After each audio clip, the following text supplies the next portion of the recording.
San Pedro, apóstol. 67. Solemnidad.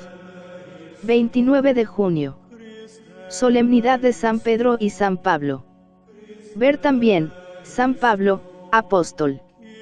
Parecía destinado a vivir en la oscuridad de la aldea. De niño, jugó medio desnudo en la playa del lago de Genesaret. Hijo de pescador, creció entre el agua y la arena, y desde que pudo ayudar a recoger con su mano infantil la plata húmeda de los peces que se agitan en la red, fue también el pescador. Dormía en la barca mientras caían los besugos, remendaba las redes a la orilla del lago, y por la mañana atravesaba las calles de Betsaida, con las cestas llenas, al lado de su padre, Jonás, y de Andrés, su hermano. En casa encontraba honradez y bienestar. Jonás, patrón de una barca, podía dar a sus hijos pan en abundancia, buen israelita, les daba también una instrucción religiosa según los principios de la ley. Con frecuencia, Simón se dirigía a la ciudad cercana, a Cafarnaún, para vender los peces, o renovar las velas de la nave, o comprar las cosas necesarias en el mercado. Fácilmente inflamable, se dejó coger en las redes del amor, se casó con una mujer de la ciudad y se hizo ciudadano. No obstante, sigue siendo pescador, sigue surcando el lago en compañía de su padre, de su hermano y de sus amigos Santiago y Juan, hijos del Zebedeo. Los hijos del Zebedeo y los hijos de Jonás tenían el mismo oficio y los mismos gustos. Después de vaciar las redes, después de amarrar las barcas en el desembarcadero, muchas veces permanecían sentados en la playa, hablando de la redención de Israel, tratando de penetrar el sentido de las viejas profecías, cuando apareció Juan el Bautista, el profeta de las montañas de Judea, se hizo el tema favorito de su conversación. Y empiezan a recorrer los 100 kilómetros que separan el mar de Tiberíades del valle de Jericó, donde bautiza a aquel hombre misterioso, y se hacen sus discípulos, y le escuchan con avidez, y recibieron su bautismo. Eran almas piadosas, entusiastas, acuciadas por el deseo del reino de Dios, preocupadas por la idea fija de la próxima venida del Mesías. Y una tarde Andrés se acercó a su hermano con el rostro radiante de felicidad, y le dijo: «Hemos encontrado al Mesías». Y Pedro no dudó un solo instante, ni preguntó, como Natanael: «¿De Nazaret puede salir algo bueno? Llévame a él», suplicó a su hermano, y, sin perder tiempo, echaron a andar. Toda su audacia, toda su espontaneidad natural, debieron de quedar como paralizadas ante el hombre divino, cuya frente parecía iluminada por una luz celeste, cuya mirada, suave y profunda al mismo tiempo, se clavaba en él con una insistencia desconcertante. Después de mirarle, dice San Juan Evangelista, Jesús le dijo: «Tú eres Simón, hijo de Jonás, en adelante te llamarás Cefas». Tal fue el primer encuentro de Cristo con el hombre que fue su primer vicario en la tierra. Después Jesús se volvió a Galilea y los pescadores a pescar. Pero en medio del lago, mientras aguardaba sentado, bajo la claridad de la luna, que los peces llenasen su red, Simón seguía pensando en aquellas palabras misteriosas que le había dicho el Rabí de Nazaret, y aquella mirada no podía apartarse de su imaginación. Y he aquí que una mañana, cuando atracaba en el puerto de Cafarnaún, el Rabí apareció delante de ellos, y, entrando en la barca, rogó que la separasen un poco de la tierra para no ser agobiado por el gentío. Y en pie, junto al timón, anunció la buena nueva de su reino. Y luego dijo a Simón: «Intérnate en el mar, y echa las redes». «Maestro», dijo el pescador, «después de trabajar toda la noche no hemos sacado ni un pececillo, no obstante, confiando en tu palabra, voy a obedecerte». Y, apartándose de la orilla, echaron la red en el agua, y al sacarla, al poco rato, estaba tan llena, que las mallas se rompían. «Milagro», gritaron los que estaban en la nave, pero Simón, más impulsivo, se arrojó a los pies de Jesús, diciendo: «Señor, apártate de mí, un pecador como yo no es digno de tener un profeta en su barca». Y Jesús le dijo, sonriendo, ven conmigo, cree en mi palabra y yo te haré pescador de hombres. Era el llamamiento definitivo. Desde aquel día, Simón, abandonando la barca, las redes, la casa y la mujer, siguió a Jesús, dispuesto a ir por donde quiera que le quisiese llevar, a partir el pan con él, a compartir sus riesgos y su fortuna, a repetir su doctrina y a obedecer, como antes había obedecido a su padre Jonás. Va a ser el más entusiasta de los discípulos de Cristo, el capitán de los 12, el hombre de las iniciativas, el que habla en nombre de sus compañeros, el que transmite los recados del Maestro y camina siempre a su lado, orgulloso de aparecer junto al hombre del día, cuyo trato le enaltece, cuya amistad le promete el más halagüeño porvenir. Entre las figuras que forman el retablo apostólico, es la que se nos presenta con mayor relieve. Naturaleza algo tosca y ruda, carne quemada desde la niñez por los vientos y los soles del lago, tal vez tardó mucho tiempo en comprender las primeras palabras que le había dicho el Señor, tal vez no cayó de pronto en el sentido simbólico de aquellos dos vocablos, Cefas y Jonás, hijo de la paloma, tímido y débil como ella, serás, no obstante, inquebrantable como la roca. Esta frase era un retrato y una historia, ella encerraba el presente y el porvenir del príncipe de los apóstoles. Desde entonces la paloma y la piedra empiezan a luchar en aquella alma generosa.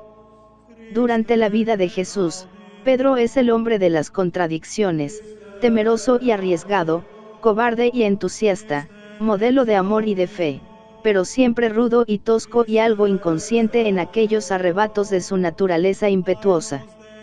Seleccionando algunos pasajes evangélicos, enemigos suyos han podido bosquejar una fisonomía, aunque, en realidad, el mayor enemigo, el más implacable calumniador, es el mismo, pues el Evangelio de San Marcos, el que peor le trata, es su propio Evangelio. Para comprender a San Pedro, debemos tener presente que era un Galileo, un hijo de aquella tierra cuyos habitantes se distinguían entre los judíos por su amor a la independencia, por su intrepidez, por su impresionabilidad y por su inconstancia. Eran francos, abiertos, generosos y espontáneos. Así se nos presenta también el hijo de Jonás en la serie de los cuadros evangélicos, de una candidez emocionante, de una lealtad apasionada, de una impetuosidad ciega, brusco y ardiente, sencillo y petulante, tímido y obstinado. Es accesible a todos los sentimientos nobles, amable hasta en su rudeza, tan natural, tan humano, que desde el primer momento despierta la simpatía. Los demás apóstoles reconocen de buen grado su jefatura, entre ellos, hay uno que le disputa la predilección del Maestro, y, sin embargo, no abriga en su pecho la menor animosidad contra él. Pedro y Juan caminan siempre juntos antes y después de la pasión de Jesús. Sin embargo, no todo en él es puro idealismo. Cuando Jesús pronuncia duras palabras contra los ricos, él se atreve a insinuar una pregunta, en que se transparentan las preocupaciones del prestamista: ya ves que nosotros lo hemos dejado todo para seguirte, ¿qué nos vas a dar en cambio? Jesús le promete un trono para juzgar a las tribus de Israel, y él no duda que ese trono será el primero a la derecha de su maestro. Tenía la cabeza algo dura para comprender, no era un espíritu despierto, se duerme en la nave, en el monte Taber, en el olivar. Después de pasar años al lado del rabí, todavía tiene que decirle: explícanos esta parábola. Y escucha esta respuesta del Señor: también vosotros estáis aún sin inteligencia. En el momento de la transfiguración, solo se le ocurre pensar que se está muy bien en aquella altura, y que podrían improvisarse 3 tiendas, una para el maestro y las otras para los 2 huéspedes. Pero, siempre generoso, se olvida de sí mismo.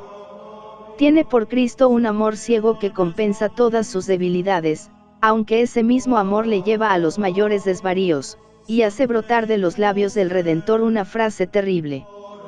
En vísperas de la pasión, su mente estaba aún ofuscada por la idea de un mesianismo triunfante, En vano anuncia Jesús a los discípulos sus ignominias cercanas. Pedro le coge del brazo, le lleva aparte y empieza a resistirle, diciendo: no lo permita Dios. Eso que dices no puede suceder. Pero Jesús le interrumpió, diciendo: vete de aquí, Satanás, que eres un tropiezo en mi camino. Amaba a Jesús, pero, con ser tan arrebatado, su amor, muy terrenal todavía, se rebelaba contra el pensamiento de que su Dios hubiera de ser vilipendiado, de que su rey había de morir. No obstante, fue el primero en reconocer al Mesías en el profeta perseguido por los fariseos, y esa primacía es tan grande, que nada ha podido borrarla. Cada palabra, cada gesto, cada acción de San Pedro en la epopeya evangélica, es la manifestación del temperamento vehemente y fogoso, del alma noble y naturalmente buena, del hombre de la naturaleza, sin complicaciones psicológicas, sin reservas mentales. Unas veces le inspira la fe: si eres tú, mándame que vaya a ti sobre las aguas. Tú eres el Cristo, el Hijo de Dios vivo. Otras veces, el amor: Señor, ¿a quién iremos? Tú tienes palabras de vida eterna. ¿Por qué no puedo seguirte desde ahora? Sus palabras son reveladoras, lo mismo que sus acciones. Viendo que su maestro camina sobre las aguas, él se arroja también al lago, pero al minuto siguiente tiene miedo y se cree próximo a hundirse. En Getsemaní desenvaina la espada, corta una oreja y acto seguido huye. El día de la resurrección, corre anhelante desde el cenáculo al monte, y aunque es más viejo que San Juan, entra antes en el sepulcro. Es un hombre de acción, un apasionado que no puede descansar, un corazón que no puede estar pasivo, que tiene necesidad de manifestar su energía, su adhesión, con una actividad devoradora. Los incidentes de la última cena nos presentan por última vez su figura con todas las sombras de la realidad humana. Es temerario, voluble, rebelde y obstinado. Un exceso de respeto le hace pronunciar estas palabras: jamás consentiré que me laves los pies. Y en un exceso de amor, decía un instante después: Señor, no solo los pies, sino también las manos y la cabeza. Su presunción es mayor que nunca. Señor, exclama, contigo estoy dispuesto a ir a la prisión y a la muerte. Aunque te abandonen todos, yo no te negaré. Jesús insiste, él porfía, sinceramente, sin duda, pero irreflexivamente. Y aquella misma noche, cuando estaba en el patio de Caifás calentándose en el brasero, mientras los sacerdotes insultaban a su Dios, tuvo miedo de la voz de una criada, y le negó 3 veces, y juró y perjuró, y prorrumpió en anatemas e imprecaciones. Pero en este momento oyó el canto del gallo, y vio unos ojos que se clavaban en él, suaves, profundos y compasivos, y recordó aquella otra mirada de la orilla del Jordán, y salió fuera y lloró amargamente. Desde este momento es otro hombre, ya no vacila su fe, ni se debilita su amor, ni la vanidad le conmueve. Las torres de su petulancia se han derrumbado al soplo de la sublimidad, de la virtud de Dios. Aparece otra vez al frente de sus hermanos, el primero en buscar al Maestro resucitado, el primero en encontrarle, el primero en subir a la barca el día de la pesca milagrosa, el primero en sacar a tierra los 153 peces, que están a punto de romper la red. Allí, junto al lago, que le recordaba el entusiasmo de los primeros días, después de la victoria sobre la muerte, borra la triple negación confesando su amor por 3 veces. ¿Me amas?, pregunta Jesús. Ahora Pedro se conoce mejor a sí mismo. Después de haberle negado, ya no se atrevía a decir que le ama. Tú sabes que te quiero bien, responde tímidamente. Pero Jesús pide amor, no se contenta con una simple amistad. Y repite otra vez: ¿me amas? Más asustado que antes, replica Pedro: sí, te quiero bien. Jesús insta: Simón, hijo de Jonás, ¿me quieres bien, de veras? Y entonces, Pedro, vencido al fin, casi impaciente, Dice las palabras que le arranca Jesús: Señor, tú lo sabes todo, tú sabes que te amo. Y en recompensa de aquel amor, Jesús le establece doctor infalible, juez supremo, pastor universal de la Iglesia. Apacienta mis ovejas, le dice, no solo los corderos y las ovejas, los críos y las madres, los micinos pastores, que para Pedro no dejan de ser ovejas. Todo lo que ater sobre la tierra, quedará atado en el cielo, y todo lo que desatares sobre la tierra será desatado en el cielo. Jesús desaparece entre la nube, pero Pedro está allí para organizar la iglesia naciente. La pequeña comunidad se reúne en torno suyo, aguardando sus órdenes. Él, con la conciencia de su caída, parece olvidar aquella acometividad primera. Como la mirada de los demás, la suya se fija en el cielo. Y del cielo le viene la idea de completar el colegio apostólico. Entonces pronuncia su primer discurso, práctico, sencillo, esmaltado de recuerdos bíblicos. Los 120 cristianos que entonces componen la iglesia, le escuchan respetuosos y acatan sus iniciativas. A los pocos días viene el huracán celeste y la llama del Espíritu Santo. El amor de Pedro es iluminado con la sabiduría perfecta, el apóstol sale del éxtasis, y, transformado por el bautismo de fuego, habla otra vez, y proclama la divinidad de Jesús. Sus oyentes aumentan sin cesar, son miles y miles de hombres, partos, medos, elamitas, habitantes de Mesopotamia, ciudadanos de Roma, peregrinos del norte africano, del Asia y de las islas del Mediterráneo. Su palabra, luminosa, fuerte, inflamada en la fe, iluminaba los espíritus y cautivaba los corazones. 3000 hombres entraron en la iglesia de aquella redada. Después sigue hablando y organizando, rodeado siempre de una aureola de bondad simple e incomparable.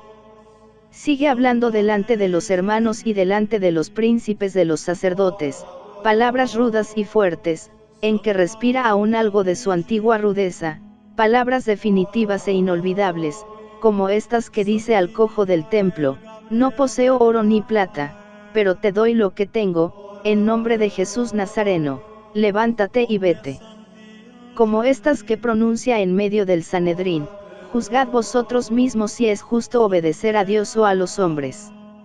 Habla y obra. Ya no tiene miedo de la sangre, sufre los azotes y las cadenas, y se prepara a sufrir tranquilo la muerte, cuando llega el ángel para sacarle de su prisión. Con toda fortaleza da testimonio de la resurrección del Salvador. De su voz, de su mirada, de su persona, salen efluvios de poder divino. Cuando pasa por la calle, las gentes se pelean por tocar su sombra, porque saben que hasta su sombra cura y santifica. En los momentos decisivos, Pedro aparece aportando la decisión salvadora. Más terrible que la persecución farisaica es en los principios de la Iglesia el conflicto interno de las observancias judaicas. Pedro da el primer paso hacia la solución bautizando en Cesarea al primer pagano, al centurión Cornelio, sin exigir de él la circuncisión. Los retrógrados, los puritanos, protestan, surge la gran cuestión: ¿se va a imponer a los creyentes del helenismo el yugo de las observancias legales? Gracias al príncipe de los apóstoles, las amplias miras de Pablo triunfan en el concilio de Jerusalén, pero los extremistas no se dan por vencidos. Poco tiempo después, Pedro llega a Antioquía, donde Pablo de Tarso mantiene los derechos de la libertad. Siempre confiado, toma parte en los ágapes de los gentiles, sin hacer caso de manjares limpios o inmundos. Esta condescendencia irrita a los judaizantes. Asediado por sus ruegos, por sus críticas, por sus ataques, Pedro se deja secuestrar por el clan de los extremistas. En su rectitud un poco escrupulosa no quería escandalizar a nadie, aguardaba la inspiración del Espíritu para decidirse a obrar en aquellas circunstancias. Y el Espíritu habló por boca de Pablo. Si tú, que eres judío, le dijo el apóstol en medio de la asamblea, vives como los gentiles, ¿cómo puedes obligar a los gentiles a judaizar? Debemos bendecir aquella ruptura aparente de los dos apóstoles, que nos permite conocer más a fondo sus almas generosas. Admiramos el amor furioso de Pablo, que lanza su dialéctica por los derroteros de la hipérbole y le hace prorrumpir en aquel grito fulgurante: vivo yo, no soy yo quien vive, es Cristo el que vive en mí. Pero no es menos sublime la conducta de Pedro, que reconoce su imprudencia, se humilla, y corre hacia su compañero, llorando de alegría. Después de todo esto, dice la Escritura, Pedro salió y marchó a otro lugar. Los libros santos ya no vuelven a hablarnos de él, es la tradición quien alumbra sus pasos. Ella nos le representa recorriendo el Asia Menor, predicando en las riberas del Mar Negro, caminando de ciudad en ciudad, a la manera de los judíos pobres, hospedándose en los barrios de sus compatriotas y hablándoles de la vida y la muerte de Jesús, unas veces en las casas, junto al hogar, otras, en el interior de las tiendas, o en las plazas, o en el mercado, o bajo los pórticos. Cuenta la pasión de su maestro, expone esquemáticamente su doctrina, y cuando llega al episodio de su cobarde conducta en la casa de Caifás, su voz tiembla, su palabra se hace más viva, sus ojos se arrasan en lágrimas. Hombre siempre práctico, su lenguaje es un tejido de hechos, más que una construcción ideológica, pero el amor anima sus relatos, la fe los hace vibrantes y luminosos. San Pedro un barco le lleva desde las costas del Oriente hasta Roma. Es el fundador de la Iglesia romana, el que abre la serie de los pontífices, el primer vicario de Cristo en la tierra. Su ministerio se desarrolla en la oscuridad, primero en el barrio de los judíos, después entre los primeros neófitos de la gentilidad.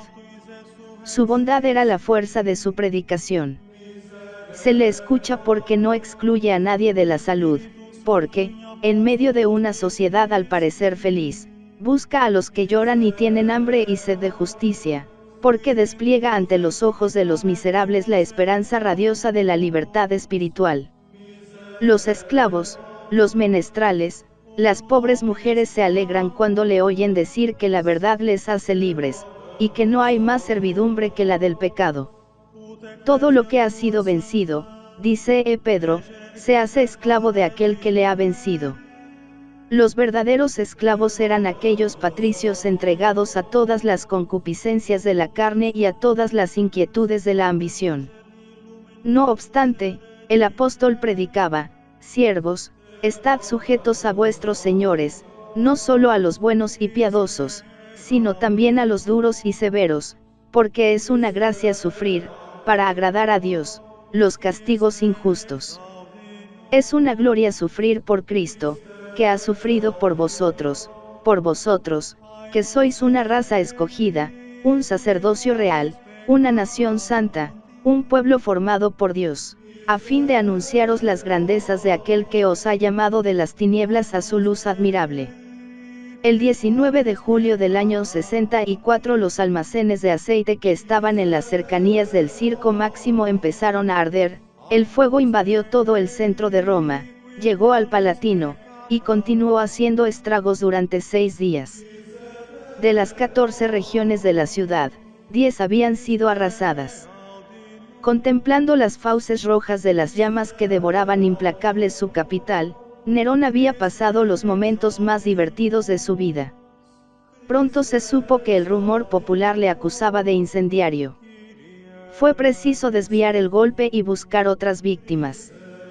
Popea, la mujer judía que dominaba al emperador, los histriones hebreos que llenaban el palacio, se encargaron de señalar los presuntos culpables, aquellos oficiales, libertos y esclavos cristianos que infestaban ya la casa del César, y eran, como Tácito decía, enemigos del género humano.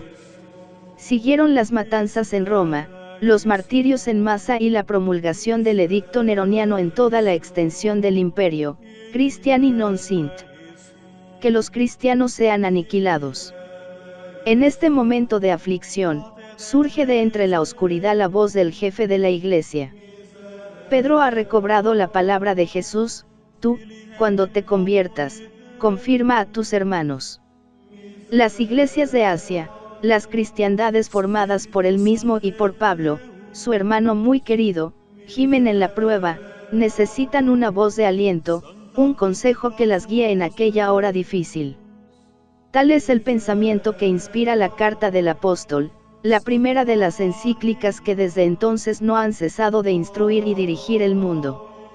Pedro escribe desde Babilonia, que en el lenguaje simbólico de los primeros cristianos es lo mismo que Roma.